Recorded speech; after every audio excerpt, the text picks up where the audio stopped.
The world is changing at a very rapid rate. It's important not only that investors get on the right side of change, but that everybody gets on the right side of change. Encryption now is completely unbreakable and will be unbreakable for eternity. But, you know, it's just amazing. And anonymity is really important for a money.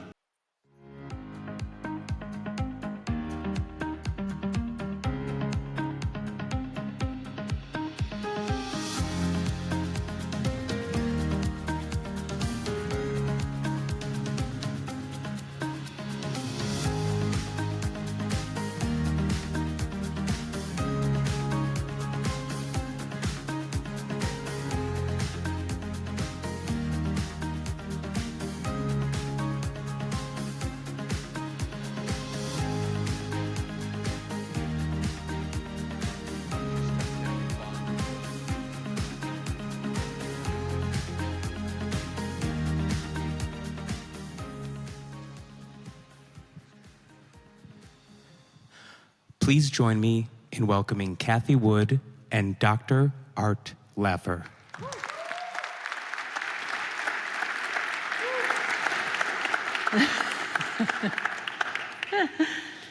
Oh, great to see everyone here. Delighted to be here. Delighted to be here. Gosh, I feel like we're so far apart. It is pretty far. Shall we move these tables? Let's move that. this stuff. Come Let's on. do this. Yeah, we're much closer than that. Oh. You know, yeah. God, Here we I'm go. not Sorry, as strong set as that. Producers. And How did you just move that chair that way, Cathie? You've been doing exercise like Arnold Schwarzenegger. Oh my God. There we are. There we are. So we're going to have a little a conversation here, taking a journey through our Bitcoin experience together, and now through stablecoins, and we'll end up at all of the convergences taking place today between and among technologies like Bitcoin and stablecoins, AI, energy, and we'll touch on a few other surprise convergences that I know you know a lot about. You better be careful. I know how to program Fortran 2. So just joke. They don't even know what Fortran 2 is, do they? They don't. But welcome to Nashville. And welcome to Tennessee, all of you who aren't from here. It's the lowest tax state in the nation. It's why I moved here. Yes. And I'm not bashful, I'm from Nashville. So. Very good, Art. Art was my professor in college and inspired me to move into the investment business, starting with economics and then portfolio management. Started my own company in 2014. To focus exclusively on disruptive innovation. I felt that with the move towards passive investing and benchmark-sensitive investing, that we would fulfill an unmet need, particularly in terms of research, but then, of course, investing as well. So we focused our firm on 5 major innovation platforms evolving today: robotics, energy storage, artificial intelligence, blockchain technology, and multi-omics sequencing. And we've been researching those exclusively. Those platforms involve 15 different technologies. And when we started the firm, one of our platforms we used to call Next Generation Internet. There was this thing called crypto starting to happen with Bitcoin, you know, the leader of the movement.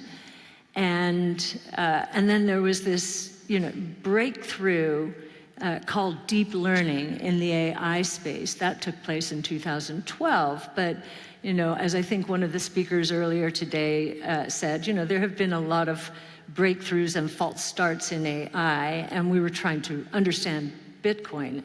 So we wrote our first paper on Bitcoin and gave our clients exposure to Bitcoin in 2015 in collaboration with Art. And just a quick story, and I know I'm taking time here, but you know, when we wrote the paper, we were examining it from both a technology point of view and an economics point of view.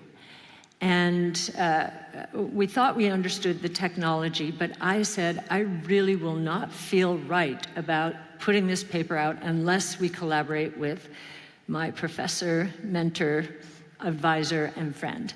And so Art read the paper, edited it heavily, I will say, from an economics point of view, and said, this is what I've been waiting for since the US closed the gold window in 1971. And Art was in the Nixon administration as the youngest leader of the OMB. The first. The first. We founded the OMB in 1970 in November, December. George Shultz was my mentor, and he was the first director of the Office of Management and Budget. I just and learned. So there we go. So. By the way, I was one of the few who didn't go to jail afterwards, by the way. And you did not want them to go off the gold exchange standard. No. And you'd been looking for an answer ever since. And so I said at the time, I said, well, okay, this sounds like a big idea. How big could this be, Art? And you said, well, how big is the US monetary base?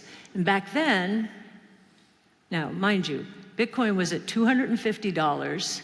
The network value was less than $10 billion.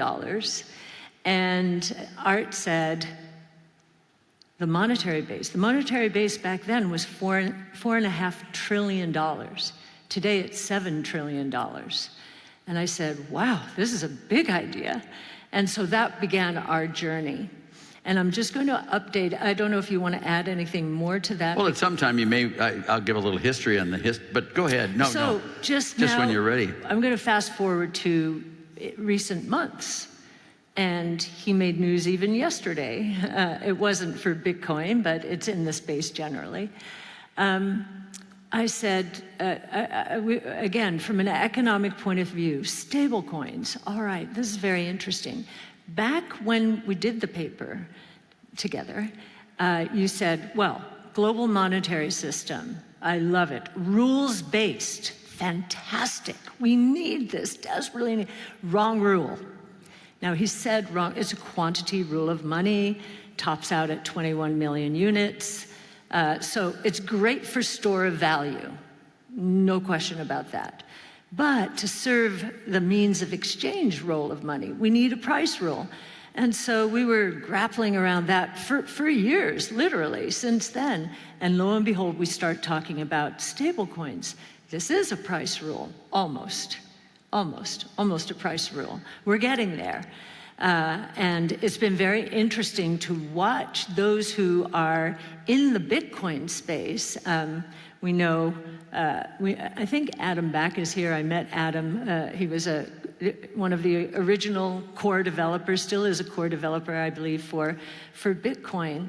And, met him, and he just praised your way of looking at the world and, understands quantity rule, price rule, and so forth. And I say that Art, who just celebrated his 85th birthday, unbelievable. He looks like 55, 60. I think I'm 60 years older than anyone else in this audience. And I'm still alive, by the way. Just thought I'd mention that. Yes, I am. Yeah. This whole space has rejuvenated Art. Bitcoin has, stablecoins, and now I'm going to hand it to you, Art, to take it from here. Well, let me talk about the stuff we talked about in 2014, 2015. Sure. When you look at the monetary history of the U.S., and I'll just do the history of the U.S., it's everywhere. Prior to 1913, when the Fed was formed, we had a private money system in the United States. If you look at it, the federal government had three roles. Number one, it defined what a dollar was. $1 was 1/20th of an ounce of gold, or 1 ounce of silver. That's a definition. Then they also did some minting of coins. You brought in bullion, they'd mint the coins for you. There were lots of private mints as well. It was in a competitive market. They charged a commission like everyone else. It was exactly that. But lastly, what they did was they audited bank balance sheets. And that was the primary role, I think, of the federal government, was to make sure that the balance sheet statements of the banks that were issuing the money, they were all called bank notes back then. They were issued by individual banks and backed by the faith and trust of that bank. They went in and looked at the balance sheets, the income statements, the collateral, all of that stuff, the leverage, et cetera. And some of those banknotes sold at slight discounts or premiums to other ones during the time. But this was a private banking system totally, where the price was set as $1 was 1/20th of an ounce of gold and 1 ounce of silver, period. That's a price rule. And if you look at how this system worked, you know, from 1776 until 1913, that's a couple of years in there. What's 139 years? You know, the price level popped around and did stuff like that. That's true. But over that whole time period, the average rate of inflation was 0. In 1913, with the Federal Reserve Act, the federal government started to nationalize money, to make it, you know, nationalize it and take it over. And that was there. Then after the Federal Reserve started it and demanded reserves and demanded those reserves be in certain assets, of course, government bonds, they wanted them because they wanted to sell their bonds nicely. Then it went to 1933. We had the Bank Holiday Act under Roosevelt, which confiscated all the gold. Not only did it confiscated it at $20.67 an ounce, which was the official price. Six months later, they devalued the dollar from $20.67 an ounce to $35 an ounce, largest wealth tax ever.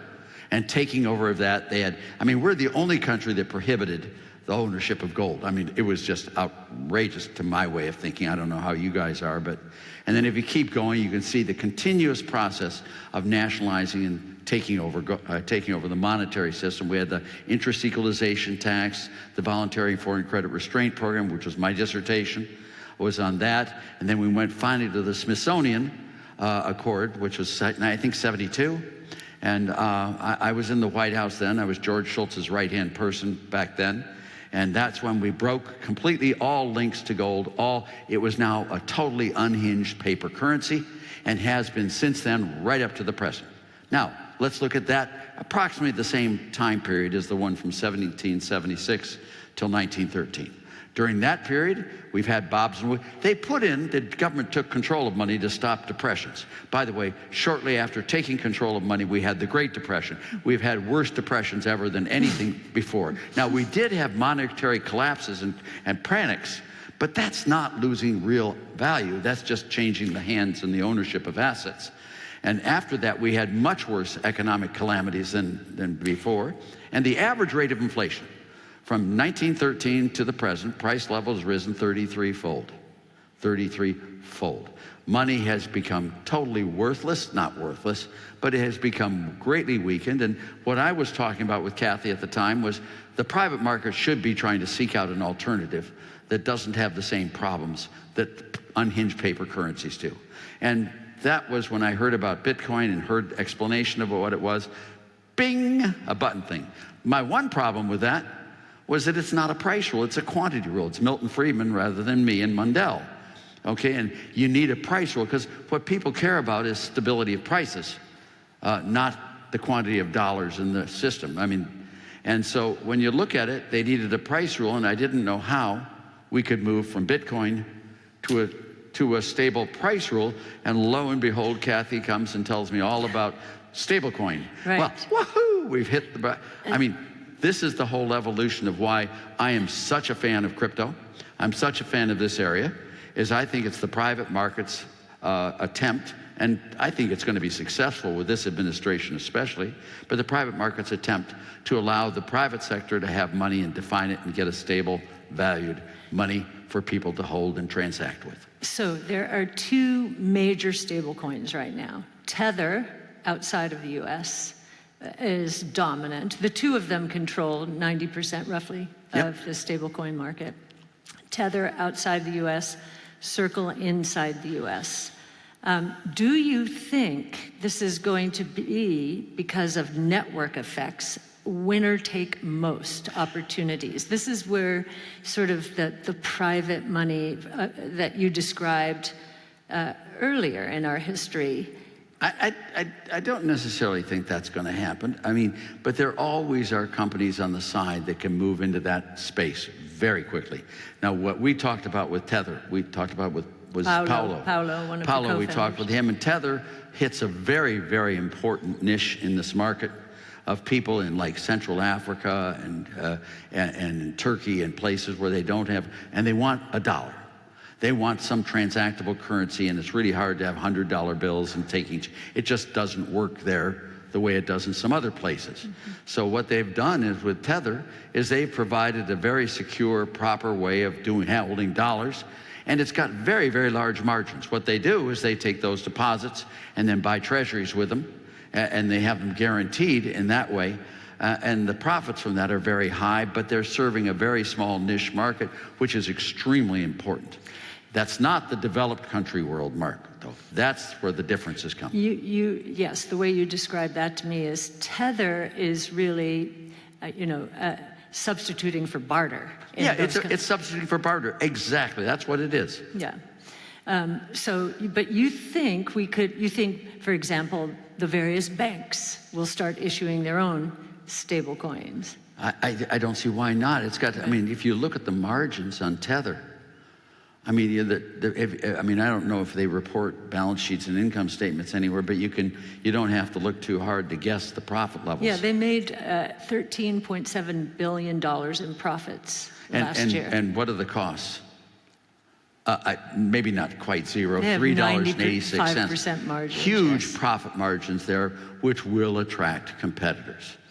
The competitors will come into this market. Now, in the market of Central Africa, where you're dealing with tribe people who have $50 and they want, that's what they're doing, you may not find it worthwhile to compete there. But once you start getting to the larger countries, larger markets, 55 basis points people move billions of dollars around the world for 2, 3, 4, 5 basis points.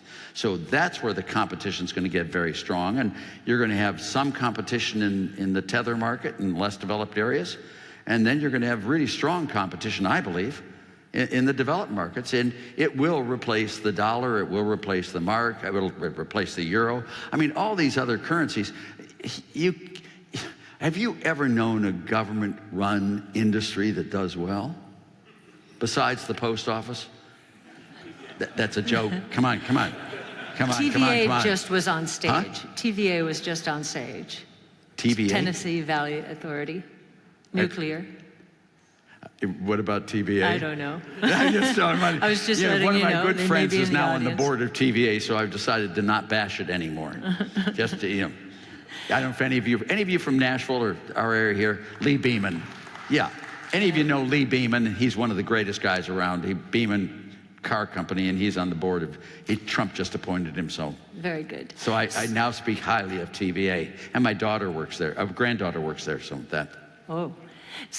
What can you say? We've got roughly 20 minutes. Did you want to wrap on, I think we've said what we want to say on private money. I think what we've covered is the price rule and the quantity rule. I think what we covered is the history a little bit. And now we have a group of industries, a group of companies battling it out. And it's really very exciting to watch this battle going on. And there's plenty of room for lots of competition. You've got all these brilliant people out here understanding this stuff and blockchain and all that sort of stuff. And I don't see any reason why we can't have competitors in this area. And just like they were with the banks, prior to the Federal Reserve System, you had all sorts of competitors producing money. Every single bank in every single federal government authorized bank was producing money, bank notes, and they were making money, taking deposits and competing with each other. I don't see any reason why that can't happen and make for a really, really wonderful industry that will transform the planet. So there's nothing like having the means of payment being efficient, correct, and logical, and that you don't have to worry about it. Interest rates reflect the real rate of return on capital. You have transactions monies there. You go to, it's exactly what the doctor ordered. And I can tell you, working in the financial markets, the fact that Chairman Powell and each of these Fed governors can go out there and give speeches and move markets is ridiculous. It's just, I agree, that's how I feel. It's ridiculous. She's great, isn't she? She's really one. Powell is a problem. Powell's a guy who sits there and asks his staff what he should do. And Paul Volcker was a guy who told his staff what he was going to do. It's a totally mixed model, and Powell just is not the right guy for doing this stuff, and sorry to say. No. I mean, he's a nice man, and I'm sure his grandchildren love him, but I wish my grandchildren loved me. Oh, they love you. I have 14, by the way, just for the record. 6 kids, 14 grandkids. Yeah. And 4 great-grandkids. Whoa. How's that? That's great. That's way cool. Yeah, that's way cool. Way cool, way cool. So in the roughly 15 minutes we have left, yes. So talking about the convergence among technologies, I'll just take you through one. One of the reasons we think this is a very important conversation for all kinds of reasons is, it's important. The world is changing at a very rapid rate. It's important not only that investors get on the right side of change, but that everybody gets on the right side of change, whether we're talking about education and careers and so forth, and that parents are able to guide their children from an educational point of view. So what's happening is the convergence among technologies is creating a situation where in the investment field, the way research departments are set up is incorrect. They're set up by sector or industry or sub-industry. And technology is blurring the lines between and among industries to the point where indexes are having to change the way they classify these things. We have set our research team up not by sector or industry, but by technology, those 15 technologies involved in the 5 innovation platforms. And because we've done that, and because we have a very collaborative research team, we are able to spot opportunities that others aren't because of the siloization. So Tesla, early case in point, don't want to overuse it, but Tesla was never an auto company, if you were thinking about it correctly long term. It is a robotics company, an energy storage company, and an AI company. It probably is going to be the biggest beneficiary of embodied AI or physical AI in the near term. And that's, of course, robotaxis. They just launched in Austin in June. But because we had defined Tesla in that way, not in the sector way, we were actually, derided by analysts, other auto companies, and so forth. That is disruptive innovation. That's what always happens. In fact, when we talked about Bitcoin 2015, we were very new, and people laughed at us, and they said, just a big marketing gimmick. So they always try, because the analysts, traditional analysts, they talk to the traditional companies all the time, and that's where they get most of their information. They're spoon-fed these days. We're doing original research. So that convergence, what is the convergence? This is 3 major innovation platforms, each one submitting to its own S-curve, slowly, then all at once. That's innovation, that's disruptive innovation. So robotics, we're moving into prime time robotics, energy storage, and AI.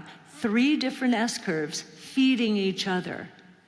That is going to lead to explosive growth opportunities. And in the robotaxi market alone, just the vehicles, not drones, not trucks, just the taxis, we think all in globally, that industry will generate $8 to $10 trillion per year in revenue within the next 5 to 10 years, from essentially less than $1 billion now. That's how quickly this is going to happen. Autonomous vehicles are robots. They will be electric because those costs are still falling, and they will be powered by AI. It's one of the most exciting opportunities out there. So just to put that 8 to 10 billion trillion into perspective, the global GDP is roughly $130 trillion, in and around there. US GDP, $25 to $30 trillion. So this is going to move the needle.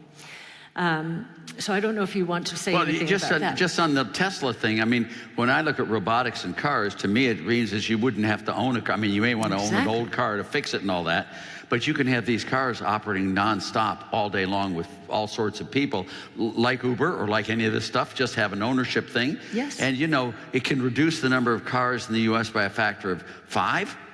Well, I don't know how much it would do, but it's really very efficient in an industry-wide basis as well. Very much so. So just to, in the US, today for every car on the in the market, there are 5 parking spaces.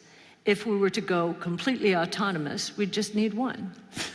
Right? Think about the real estate implications and you wouldn't there. need that. You wouldn't need that many cars either, because you'd be using it 24/7. It's like airplanes. Exactly. They fly 24/7, and you're right. You don't need, private jets. You have to, if you have it, it sits on the lot for a while. But when you have a private company with American Airlines or whatever the airline is, it's really efficient. So the capacity utilization goes up, and car sales may have peaked globally because of this movement. Yeah, they and may also have peaked. the price solves the problem of the cars too. Because like the pricing of this thing, how they do the pricing, well, you'll get the optimal usage of the existing auto stock, which is amazing. If we're right, if our research is correct, and we've done a lot, a personal car today costs, all in, depreciation, maintenance, fuel, everything, insurance, 75 cents per mile to own and drive. An autonomous vehicle, we believe, at scale, as they scale, that will go down to about 25 cents. So we'll cut. And if you look at the evidence from San Francisco with Waymo, I think Waymo's miles traveled has just passed Lyft, and they're more expensive, and you have to wait longer. People will pay a lot not to have to face another person in a car when they, right? So it's going to be, again, transformative, and excited there. I'd also like to, we've talked about the convergence, and I'll just do this briefly before the finale here, which I'm excited to hear. When you say what you pay not to have another person, you're talking about my ex-wife? No, just joking. Just joking. So,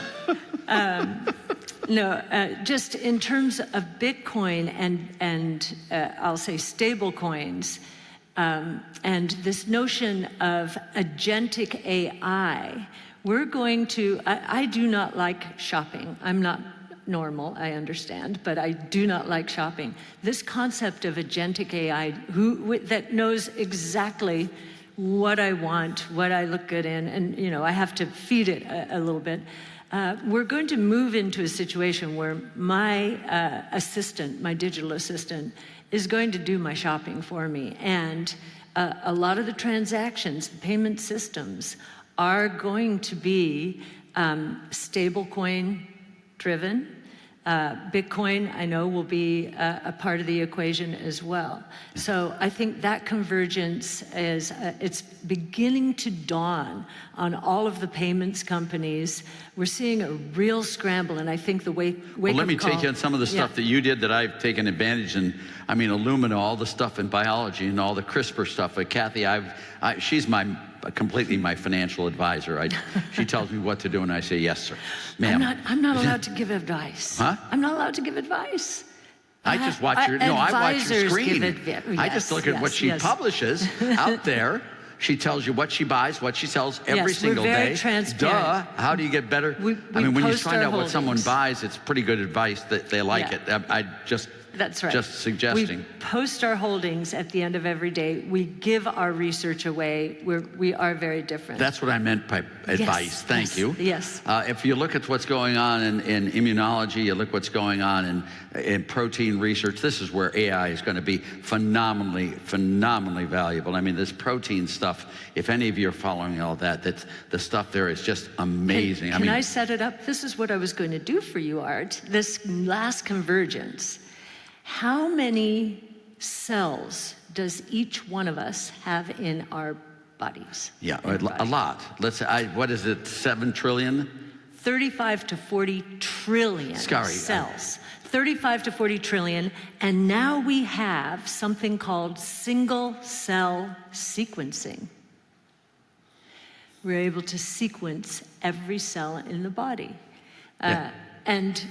And that is... But these proteins, if any of you ever get there, I mean, you get the alpha helix, the beta sheets, and all the widths and all the combinations. It's incredible. If any of you try reading any of this stuff, it's just amazing. And this is exactly where AI fits.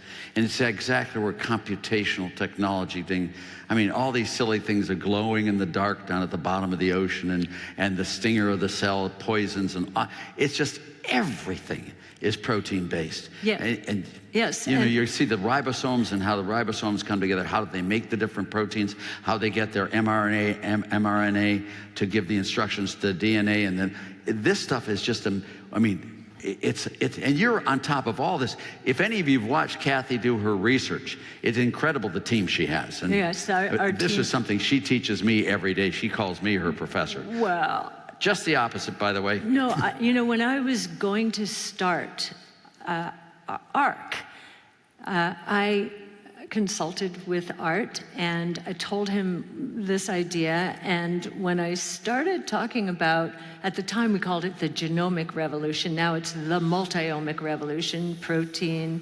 RNA, proteins, methylation, epigenetics, it's incredibly complicated. And only with the convergence among various sequencing technologies. I just mentioned single cell, but DNA, RNA, all of it, protein, all of the sequencing technologies, AI, and then now that we know the mutations in a body from year to year, now that DNA sequencing costs are down to $200, this is going to become a part of our annual physical.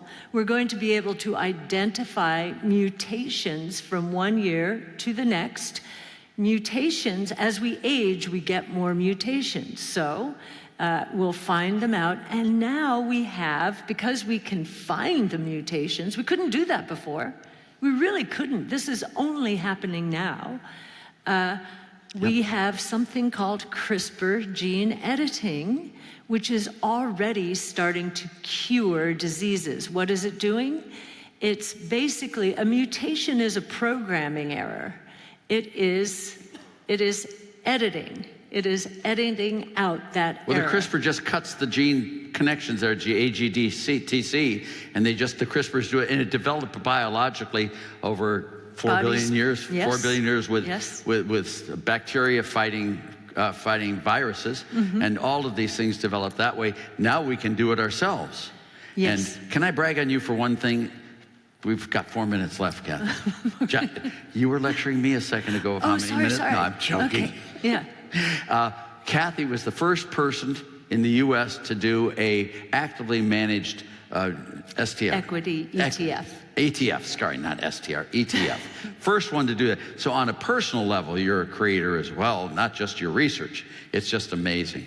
If you look at her research work, it's astounding. And we have our crypto team here. I think they're right up there. Hi, team. So I know they'd be happy to, and we're power-packed.